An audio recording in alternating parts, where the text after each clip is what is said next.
player earlier. You see them there. Lazarus there. Jem Ferrer already in a relaxing mode.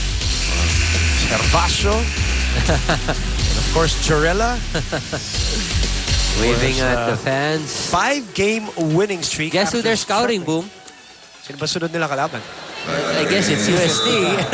They won't be here, and most of these teams at this level really watch their opponents, especially the ones like what I told you. It's going to be a tight race for that Final Four slot. Even Coach Roger is still here, trying to pick up some important details regarding their opponent.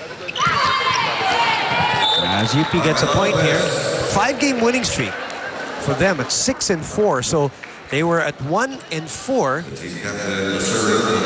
They were at 1-4 at the time when they were struggling, and body language on the court was so bad, and they looked really lost. And then they picked it up, and the year has been very good for them. Yeah. Obviously, pasok ng taon. They closed out the year with a win, and then have rung up 4 straight in 2011. I think their assignments against UST are already done, but most teams just stick around just to watch the game. That's right. Anyway, they lost to UST the first time 5 sets. Yeah. And then they won in 3 sets the next right. time out. So they're a very different team now, talking about Ateneo. The strange thing about team standings right now, as we are at the 18-16 score here with UST ahead, Adamson is a strange team for me right now this year. Dark horse yan. Oh, dark horse nga eh. Pero tahimik lang, ano? Tahimik, pero biglang meron sila mga dalawang talo that are like UE, they lost obviously yesterday. That's an upset. LaSalle, they lost, and they lost badly. That's right. And they lost badly to LaSalle twice also, which probably speaks of how good LaSalle is. But Adamson is right now, neither here or there.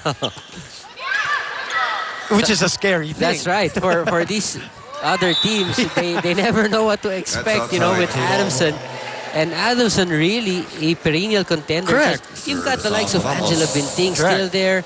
You've got Zapanta, who's an excellent attacker also. And it's just the defense really that they lack right now after losing Leslie Angata, which was really a big... Huge. Oh, sobra. Malaking factor yon. I don't think in recent years, losing a libero is that huge than what has happened to Adamson. It's a good point. And UST can't seem to shake off or throw off UP here in set number 1. It's just a 1-point lead with Sautin Ramos on the serve, which is where UP wants to be. Yes. Just to stay with them. And that's a net block. We're 19 all. That's where UP wants to be, and maybe spring a surprise towards the end of the set. The first time these two teams met, UP, I think, scored only 10 points in that first set. So, against UST, or a very low number. Actually, I think you're talking about the Ateneo game. Oh, na mababa. Against UST, they I think we're going to try to look at the scores, but you may be right also. Isa Maiso overpowering the block. That's a point for Isa Maiso. Wow. Substitution, Rhea de Maculangan coming in for Sarah Jane Gonzalez. And the captain, Isa Maiso, to serve. Oh, there you go. Now we have the numbers. That's right. The first set they had was 25-21. So same thing with what's happening right now. Dun sila bumitaw sa second and third eh. That's right. Yung sa Ateneo, yung sinasabi mo yung 25-10 naman. And those were all service reception errors. Correct. We're 20 all, Boo. Exactly. It's tit for tat here between UP and UST. Henido. Oh! This is what you cannot afford when if you are in UP shoes. Giveaway points. This is the day really that they have to really minimize their errors.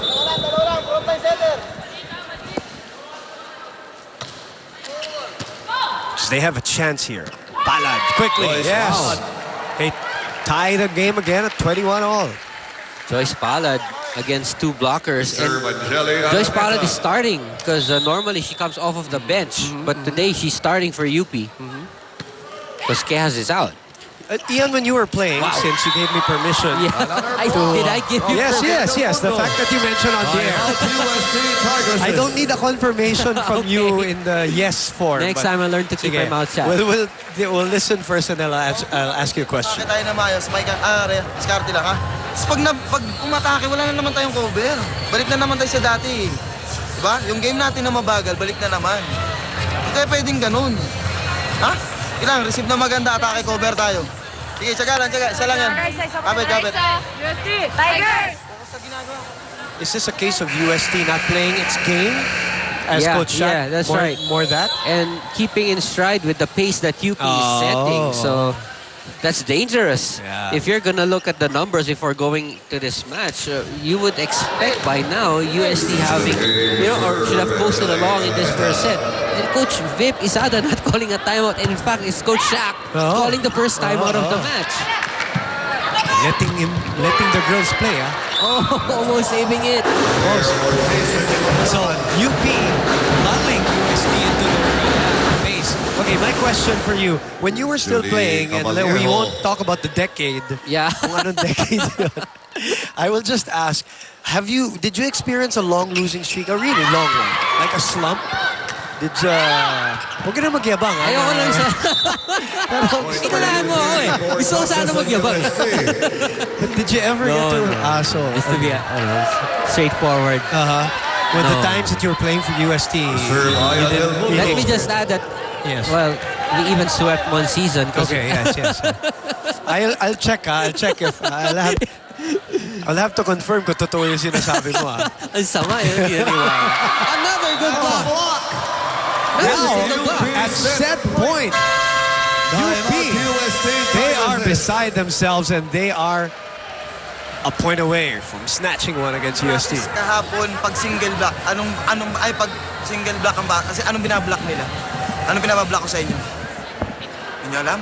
Cross court, di ba? O yun, anong binablock niya? Single block, cross court. Di ba? Di down the line. Ayaw niyo mag-isip eh. Marong walang pumalo. Wala, hindi ka nag-iisip. Di ba? Hindi pwedeng ganun. Babagal na naman eh. Ha? They have UST at set point talking about UP. Wow, big development right here. And Coach Shaq was saying to the girls, ang bagal. And it seems that they're just content with going through the motions. Yeah, you know how to spike. But you lose track of what's important in doing that motion, which is look at the blockers and try to avoid it. Sabi nga niya, may block na nakaset. Down the line lang ang option mo nun.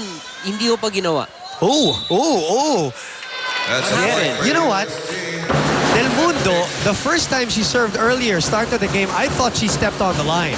I really did. Okay. But they did see. But I might have been wrong. But this time, she really went over. It's a foot fault. That rarely happens. And sakit niyan at this juncture. But they still have a chance here. Set point. Combination play. The swipe. For Carmela Lopez. They take set number 1.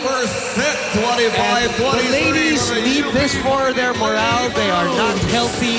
They are incomplete. They're in a losing streak. They take first set off the defending champions. Something to build on going into set number 2.